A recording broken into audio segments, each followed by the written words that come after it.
Cada vegada que arriben les eleccions ens venen al cap alguns dubtes eterns. Per exemple, a quina hora obrin els col·legis electorals? Doncs ni més ni menys que a les 9 del matí.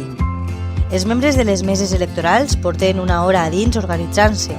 Primer han anat arribant el president i els vocals, així com els suplents, i després han constituït la mesa electoral alçant un acte al respecte. Els col·legis electorals estaran oberts fins a les 8 de la vesprada, quan hauran de començar a reomplir la documentació i procediran al recompte de vots. I per a votar, què cal fer?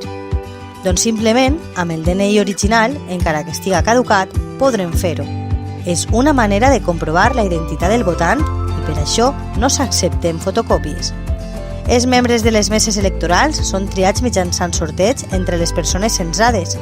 Han de ser menors de 70 anys i que sàpiguen llegir i escriure. I el president? Doncs ha de tenir el títol de batxiller o de formació professional de segon grau.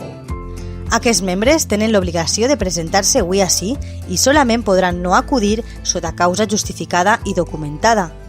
Si avui algun dels membres de la mesa, tant dels titulars com els suplents, no venen, podrien enfrontar-se a o bé una pena de presó de 3 mesos a 1 any o bé una multa de 6 a 24 mesos.